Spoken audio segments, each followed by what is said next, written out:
আজকের এই গল্পটি প্রথম থেকে শেষ পর্যন্ত দেখার অনুরোধ রইল। বিলাসপুরে ছোট্ট একটি গ্রামে রয়েছে ছোট্ট একটি নদী। নদীটা দিনের আলোতে যতটা শান্ত, ঠিক রাতের আলোতে ততটাই ভয়ঙ্কর। গ্রামের লোকজনরা বলে ওই নদীর ধারে সন্ধ্যার পর গেলে নাকি কিছু অস্বাভাবিকতার একটা ছায়া দেখা যায়। রাত তখন প্রায় 11টা। আকাশ কালো মেঘে ঢাকা, চাঁদের আলো নেই। সুমন শহর থেকে গ্রামে আসা এক তরুণ যুবক। এসব কোনো কথাই বিশ্বাস করে না সুমন। সুমন একদিন সিদ্ধান্ত নিল যে সেই নদীর ধারে একা হাঁটবে, তাও আবার মাঝরাতে। বন্ধুরা সুমনকে অনেক বাধা দেওয়ার চেষ্টা করলো, কিন্তু সুমন কারো কথাই শুনল না। সুমন নদীর ধারে পৌঁছানোর পর দেখে চারদিকে ভৌতিক অবস্থা।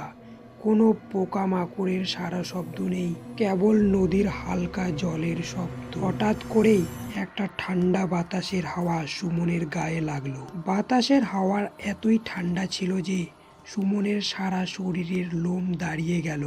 সুমন আস্তে আস্তে করে এগোতে থাকলো। তারপর নদীর পাড়ের বড় পুরনো বট গাছটা সুমনের চোখে পড়ল। গাছটা যেন সাধারণ গাছের চেয়ে অনেক বড়, দেখতেও কিরকম যেন ভয়ঙ্কর। গাছের ডালপালাগুলো যেন কিরকম অন্ধকার।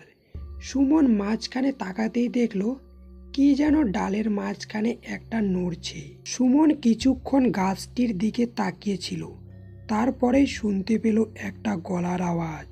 গলার আওয়াজটা বলতেছে, তুমি কেন এসেছো এখানে? গলার সুরটি নারীর, কিন্তু আশেপাশে কেউ নেই। সুমন একটু পিছিয়ে তাকিয়ে দেখলো কিছুই নেই। আবার গাছের দিকে তাকাতে গিয়ে দেখে গাছের নিচে কালো ছায়ার মতো কিছু একটা নড়ছে। যতই সুমন এগোতে থাকে ছায়াটা ততই স্পষ্ট হয়, আর তাতে দেখে ছায়ার ভেতর থেকে যেন ধোঁয়ার মতো একটা অভয় বেরিয়ে আসে। তার চোখ দুটো লাল আর চুলগুলো এলোমেলো। হঠাৎ অভয়টা তার দিকে তাকিয়ে একটা জোরে চিৎকার করলো। তার চিৎকার শুনে সুমন দৌড়াতে চেষ্টা করলো, তাতে সুমনের পা মাটিতে জমে গেছে। অভয়টা ধীরে ধীরে সুমনের দিকে এগিয়ে আসতে থাকে আর বলে, তুমি কেন এসেছো এখানে? তুমি কি জানো না এই নদী রক্তের গল্প? সুমন কাঁপতে কাঁপতে বলে, আমি কিছু জানি না। অভয়টা আরও কাছে এসে সুমনের কানে ফিস ফিস করে বলে, তাহলে জেনে নাও, যারা এই নদীর ধারে আসে তাদের আত্মা আর কখনো মুক্তি পায় না। এরপর আর কিছু শোনার সুযোগ সুমন পায়নি। গাছের ভেতর থেকে একটা কালো হাত বেরিয়ে এসে সুমনকে টেনে নিয়ে গেল এক অন্ধকারের ভেতর। সেদিনের পর থেকে সুমন আর কখনো ফেরেনি। তার পরের দিন সকালে গ্রামের লোকেরা সুমনের জুতোর জোড়াটা নদীর ধারে পায়, আর নদীর জলে কিছু লাল রঙের মতো ভাসতে দেখা যায়। গ্রামের বড়রা বলে সুমন এখন সেই নদীর আত্মাদের সাথে যোগ দিয়েছে।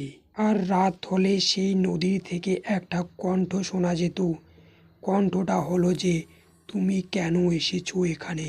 সুমন নিখোঁজ হওয়ার পর থেকেই গ্রামের লোকেদের আতঙ্ক আরও বেশি বেরিয়ে যায়। সন্ধ্যার পর থেকে সেই নদীর কাছে কেউ আর যেতে সাহস করে না। তাহলে চলো আজকের এই গল্পটি এখানেই শেষ করলাম।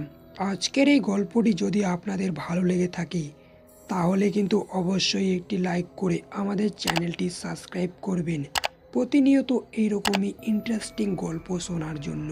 আর তোমাদের এই গল্পটি কীরকম লাগলো সেটা কিন্তু কমেন্টে অবশ্যই জানিও। তো চলো দেখা হচ্ছে নেক্সট কোনো গল্পতে।